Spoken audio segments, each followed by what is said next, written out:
Legendary Argentine footballer Diego Armando Maradona is no more. He died at the age of 60 after suffering from a cardiac arrest. Maradona only recently had surgery to remove a blood clot from his brain following a fall. A cardiorespiratory arrest meant his heart stopped and he was not breathing, so had to be resuscitated but could not survive and passed on today. He was widely regarded as one of the greatest footballers of all times. He earned 91 caps and scored 34 goals for Argentina as he captained his country to the 1986 World Cup victory. May his soul rest in peace. Good evening, televiewers, and welcome to the 6:30 Prime News on My Major Primary live from Douala at Fengudrong Bange. My name is Genda Belgium Blanche. We begin today's edition of the news from the northwest region of the country. The national coordinator of the Disarmament, Demobilization and Reintegration, Fayengo Francis, paid a visit to the new site to host the DDR Center for the Northwest region to see for himself the progress of ongoing works. Let's get details of his visit with our Northwest correspondent, Charles Kibwa. The national coordinator of the Disarmament, Demobilization and Reintegration, DDR, His Excellency Fayengo Francis, accompanied by partners in the construction of the DDR Center for the Northwest, November 24th, paid a visit to the new site to host the DDR Center for the Northwest region, close to the BCAM and the Bamenda Airport in Mancon, to see for himself progress of work ongoing at near completion. It was disclosed the state, on instruction of the head of state, has pumped over close to 2 billion for the construction of the new DDR Center for the Northwest that goes operational this December. In 2 weeks' time, they are going to do the final touches, as you have seen with me, and we will just kickstart the center. We will not wait for everything to be complete before we come here. After a visit around the structure, His Excellency Fayengo Francis, DDR National Coordinator, said the works digitally done at the new site is a complete center. It is a complete center, as we call it, multi-purpose center.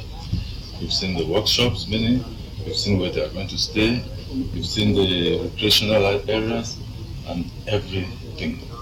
Said the head of state who created the center, a sincere proof he has extended hands to those still in the bushes to drop their weapons or arms and join the center, and a proof for others still doubting to know the DDR is moving ahead, and the head of state is personally following up as promised with same structures to be constructed in the southwest region and Mora in the north.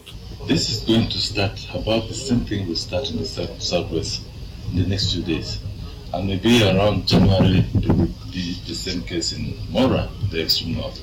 And how else can we show the children who are in the bushes that the first authority of the country, that the whole Cameroonians behind the first authority are sincere that they should come out of the bushes? We'll train them in these workshops and settle them so that they can be serious Cameroonians like all of us. He called on those still in the bushes to drop their arms and join the DDR Center, given the head of state is sincere. If they can come out of the bushes, we'll all be trained at the center and be serious Cameroonians for tomorrow. The installation ceremony of mayors for Galim and Bacham took place earlier today in the West region. The newly installed council officials will man the affairs of the council from now on. Gladys Bomotongina in the French language. Les communes de Galim et Batiam dans la région de Bamboutos ont assisté en ce jour à l'installation de leurs maires respectifs. L'élargissement de l'assiette fiscale, l'amélioration des infrastructures scolaires et sanitaires et bien d'autres sont là les priorités d'accomplissement attendues de la part de ces derniers, qui par là n'ont pas manqué d'exprimer leur reconnaissance. Merci. Je vais déjà dire que je suis ravi comme maire de quatrième mandat qui va assurer désormais la transition entre l'ancienne gestion et la gestion décentralisée. Par ailleurs, le préfet de cette localité, le docteur Ewango Boudou Ernest, n'a pas manqué de leur rappeler le rôle qu'ils sont supposés jouer au sein de ces communes. Qui font partie, n'est-ce pas, de ce que nous appelons les démembrements de l'État. En tant que démembrement de l'État, tout cela doit procéder à une vision. La vision qui est à la tête, c'est-à-dire le président de la République, qui a cette vision et qui permet maintenant que tous les démembrements puissent concourir à l'accomplissement de cette vision pour que notre pays avance. Et c'est pourquoi on a laissé beaucoup de compétences, beaucoup de latitude aux maires, pour que ces maires accompagnent ce développement, mais sous le regard attentif de la tutelle, qui n'est pas une tutelle pesante, mais une tutelle de conseil, une tutelle d'accompagnement et une tutelle d'interpellation par rapport aux préoccupations de la population. Une nouvelle ère souffle donc pour ces populations de l'Ouest Cameroun.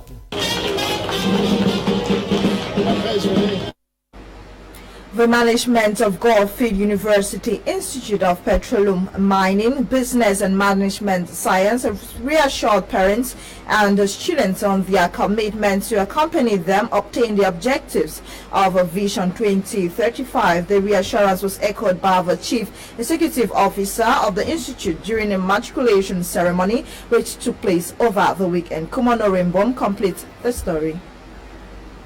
Over 100 first-year students recently gained admission for the 2020-2021 academic year into Goldfield University Institute of Petroleum, Mining, Business and Management Sciences have been officially introduced into the university melee in a matriculation ceremony that took place at the school's premise over the weekend. Welcoming the population, the Chief Executive Officer and Director of Goldfield University Institute, Honorable Kumasi Simon Powo, appreciated parents for investing in the education of their children and for choosing Goldfield University Institute as a veritable partner. He reassured parents that the future of their children is bright, as Goldfield University Institute does not only train students to qualify them in the job market, but equally trains them to become entrepreneurs in the future. The vision still remains, bringing Cameroon to a productive system of education, where children can talk about what they can do, not talk about what type of certificate they have. The time of certificate is over, but the time of what I can do is now. On his part, the Registrar of Goldfield University Institute, Mr. Flavin Powo, reiterated on the importance of the matriculation exercise, as it is a formal procedure of entering into the university where students are given their matricle numbers. He added that the students have gone through rigorous orientation programs prior to the matriculation exercise to assist them make consent choices on their fields of specialization.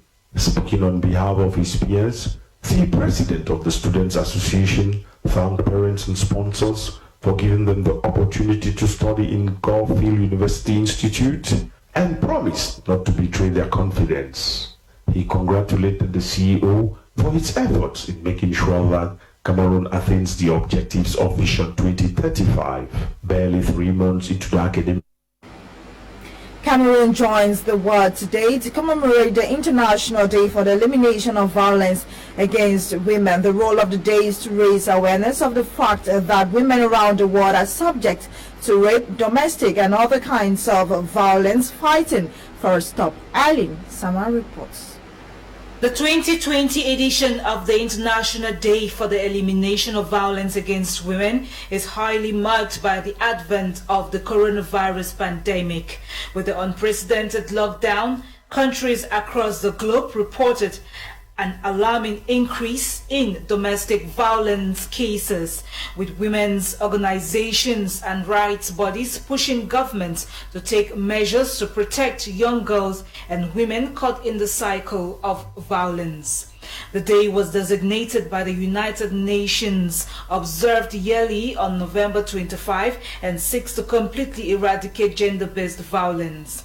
This year, the UN has given a clarion call for ending gender-based violence amid the deadliest virus, with a campaign theme: Fund, Respond, Prevent, Collect.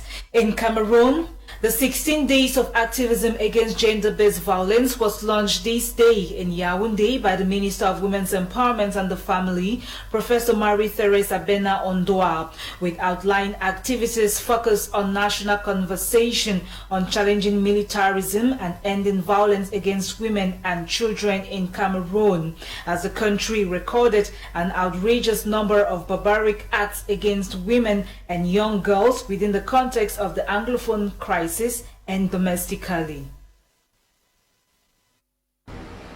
In the report that follows, our health reporter Bokengo Kemiaworthy says the 3rd and 4th weeks of November are dedicated to creating awareness on gastroesophageal disease, which can lead to cancer over time. Her report.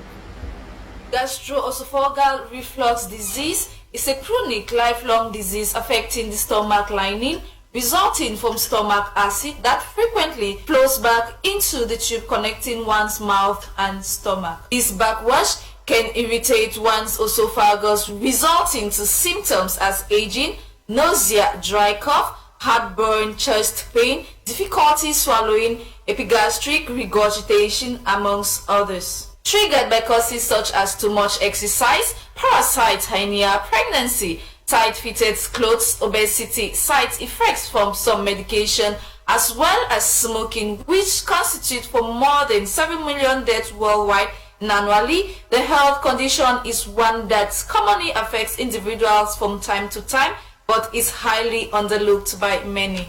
To this regard, the World Gastroenterology, together with other health organizations worldwide, dedicates its November 17 to 25th as Gastroesophageal Reflux Disease Awareness Week to raise concerns about health risks like cancer born from the disease and to reduce the prevalence, which is a global health burden estimated to rise above the present 1.3 billion sufferers by 2030.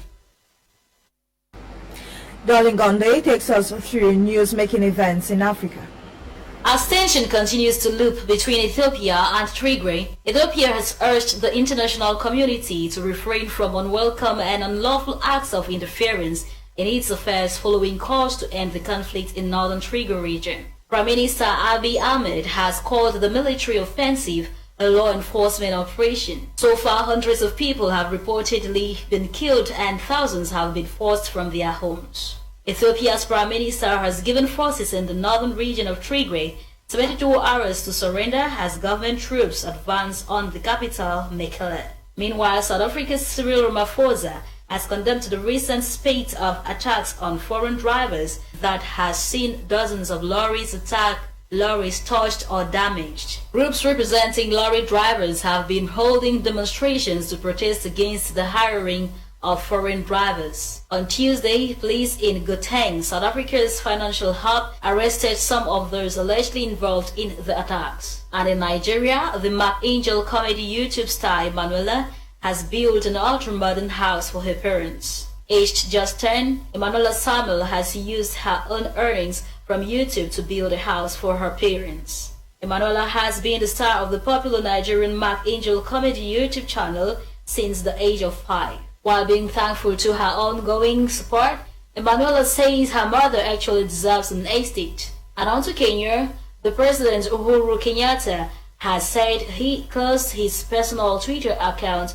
because of insults. Mr. Kenyatta confessed he often got angry by the insults on Twitter and couldn't sleep. Meanwhile, the head of state's personal Twitter account had more than 3 million followers, but it was deactivated, and his administration now uses a state house account, which rather has about 1 million followers. And sadly enough, a boat carrying more than 30 migrants has capsized near the Canary Islands in the Atlantic. At least 4 people died in the accident that happened late last night off the northern coast of the islands of Zanzibar.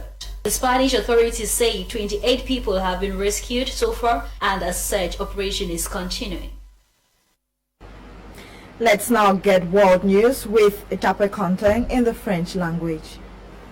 Au moins 3 semaines après l'élection présidentielle américaine, Donald Trump, le président sortant, a indiqué lundi dernier dans un tweet qu'il recommandait à Emily Murphy, la patronne de la GSA, de faire le nécessaire en ce qui concerne les premiers protocoles pour organiser le passage du témoin entre l'administration Trump et la future du démocrate Joe Biden, le président élu.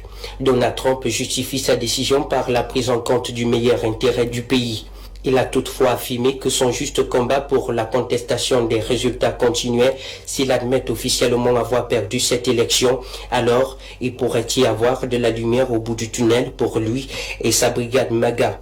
Un sondage a révélé qu'une majorité de républicains veulent qu'il se présente à nouveau en 2024.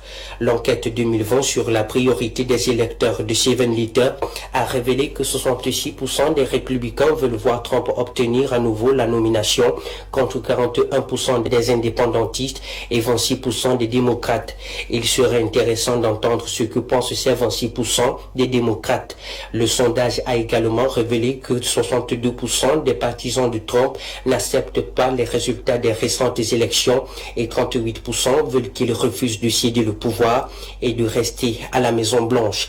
Pas de félicitations aux vainqueurs, mais cette première étape liée à la passation de pouvoir déclenchée par Trump va mettre à la disposition de la future administration de Joe Biden les fonds, des locaux et des informations secrètes pour la défense lors de l'investiture du 20 janvier du président élu. Joe Biden a commencé à plancher sur son futur gouvernement avant l'annonce de Donald Trump. Lundi dernier, il a annoncé les noms des futurs responsables de son administration dans le domaine de la diplomatie et de la sécurité nationale. Ladies and gentlemen, this is Prime News on My Media Prime. We talk sports. PWD of Bamenda will in the days ahead face Kaiser Chiefs of South Africa. They are currently in Limbe for preparations ahead of the game that will be played at the Limbe Omnisport Stadium. Details in the following report. Cameroon League One champions PWD Social Football Club of Bamenda are currently in Limbe, southwest region of the country, where they are training ahead of their next game. Their Bakwa boys are set to face South Africa's Kaiser Chiefs in a CAF Champions League preliminary round game.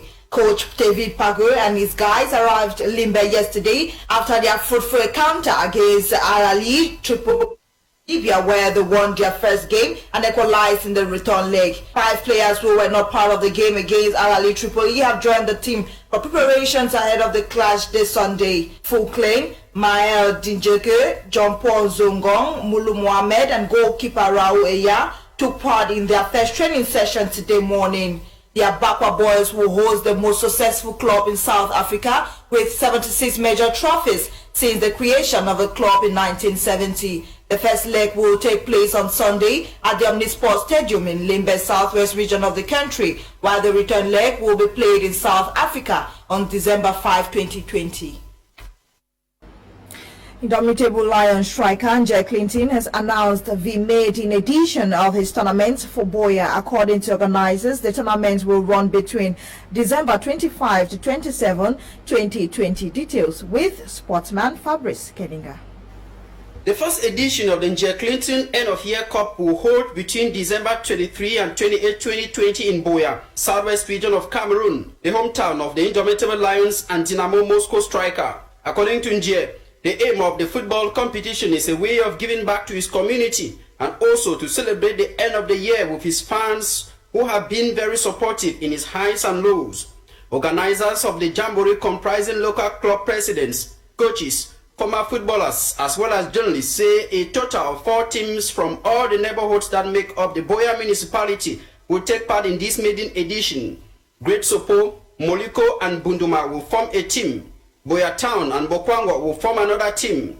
Small Sopo, Tole, Long Street and Class Quarters will come together to form one team, while Bomaka, Munya and My 16 will constitute another team. Quizzed on the reason for this format, Nje said these are all areas where he played football at his very humble beginning. Nje says he would like to see his brothers again after so many years, and most importantly, he wanted an all-inclusive tournament with 4 teams. These 4 teams represent the 4 professional clubs Nje has represented and still represent, which include Olympique Lyonnais, Olympique Marseille, Tottenham and Dynamo Moscow.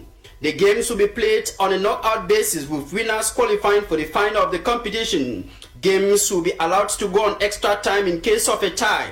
Meanwhile, registration is free to all teams taking part. The 4 teams will have 20 players each without any age limit.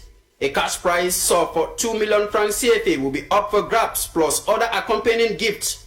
The 4 teams will be provided jerseys by the promoter of the football festival. Meanwhile, players who will win the man of the match award in each of the 4 games will take home 20,000 francs CFA each. The tournament will be played at the newly renovated Boya Town Green Stadium. In the meantime, this is not the first time Jay is giving back to his people. Following the outbreak of the COVID-19 earlier this year, the striker donated health kits amounting to some 7 million francs CFA to the Boya Regional Hospital and the Bojogo District Hospital. We have come to the end of today's edition of the news, coordinated by Faith Tatabirinyo, produced by Ewane Airline Olinga. My name is Genda Belgian Blanche King. Thanks for watching. Join us tomorrow at 6:30 Cameroon time, God willing, for another edition of Prime News on My Major Prime. Meantime, we're encouraging you to stay tuned at 7 p.m. Cameroon time. Kumleona will be live with Prime. Happy viewing. Good night.